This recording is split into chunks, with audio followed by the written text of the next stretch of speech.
Hello বন্ধুরা, সকলে কেমন আছো? আমিও ভালো আছি। ঠান্ডা ঠান্ডা ওয়েদার পড়ে গেছে, প্রচন্ড শীত করে এখন, আরো পড়বে আস্তে আস্তে, তাই তো।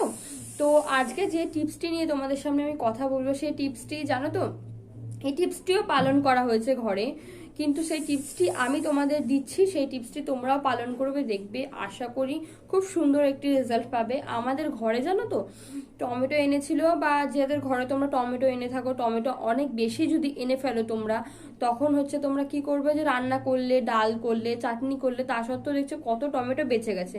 তখন টমেটোগুলো দিনকে দিন দেখো, ওটা তো গাছের মধ্যে নেই, সেটা তো আমরা নিয়ে চলে এসেছি বাড়িতে, তাই তো। সেগুলো শুকিয়ে যাওয়ার কথা থাকতেই পারে, শুকিয়ে যেতেই পারে।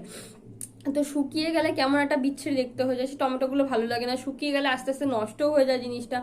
সেই টিপসটি আজ দেবো। টমেটোটা পুরো শুকিয়ে গেলে তখন সেই টিপসটি তোমরা পালন করবে, পুরো একদম তরতাজা হয়ে উঠবে। সেই টিপসটি আজ তোমাদের সামনে আমি দেবো, ঠিক আছে বন্ধুরা? তো চলো সেই টিপসটি আজ তোমাদের সামনে শুরু করা যাক। তো যাদের ঘরে টমেটো প্রতিদিনের খাওয়ার খুব ভালো লাগে খেতে, নিয়ে আসো বেশি করে, আমরাও নিয়ে আসি বেশি করে, নিয়ে আসার পরে সমস্ত কিছু রান্না করার পরেও টমেটো অনেক বেঁচে যায়। তো দেখি টমেটোগুলো পুরো শুকিয়ে শুকিয়ে কেমন হয়ে গেছে, কেমন গুটিয়ে শুকিয়ে কেমন হয়ে যায়। তো তখন আমরা কি করব, তখন হচ্ছে একটা গামলা নেব, গামলার মধ্যে কি করবে বলো তো, ঠান্ডা জল নেবে, ঠিক আছে? ঠান্ডা জল বলতে ওই ফ্রিজের জলও হতে পারে, কিন্তু ডিপ ফ্রিজে যে বরফ হয়ে থাকে সেই বরফগুলো দিয়ে পরে জল হবে, ওগুলো করতে যেও না। এমনি ঠান্ডা জল নেবে, সেই জলেও হবে, আবার কুয়োর জলও হতে পারে, কারণ কুয়োর জলও অনেক ঠান্ডা।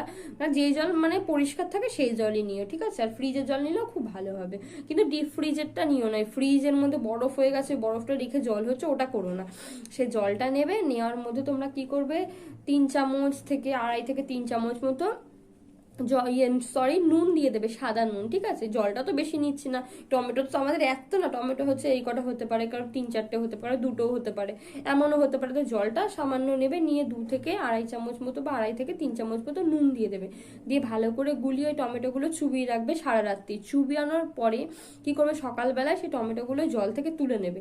তুলে নেওয়ার পরে তোমরা দেখতে পারবে টমেটোগুলো পুরো একদম তরতাজা হয়ে গেছে একদম।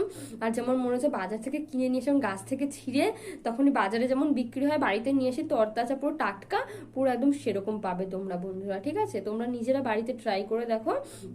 জানো তো, আমিও বাড়িতে না ট্রাই করেছিলাম সেই জিনিসটি, কিন্তু কি হয়েছিল শোনো, আমাদের বাড়িতে টমেটো ছিল না, একটা হাসির কথাটা শোনো।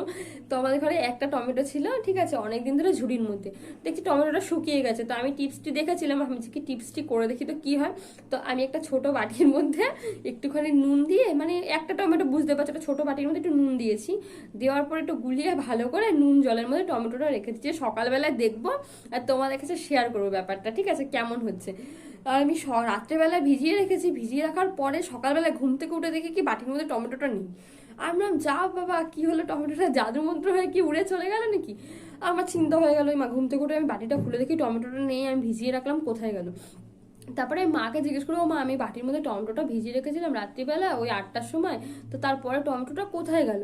মা বলছে কেন, কোন টমেটো, বাটির মধ্যে? ও, তারপরে বাবা ফার্স্ট মানে পাশে এসে বলছে কি, কই তুই 8টার সময় ভিজাসনি, তোরা 9টার সময় ভিজিয়েছিলিস। আর আমি টিভি দেখছিলাম, দেখার পরে বাটিটা সরাতে গিয়ে দেখলাম টমেটোটা আমি জলে ধুয়ে ভালো করে কেটে খেয়ে নিয়েছি। গেল। আমি আর দেখাতে পারলাম না, বুঝতেও পারলাম না, কিন্তু আশা করি টিপসটি ভালো হবে, তোমরাও করে দেখো, আশা করি রেজাল্ট পাবে। যদি রেজাল্ট পাও আমাকে কমেন্টে জানিও, এবং যদি ভালো লাগে একটা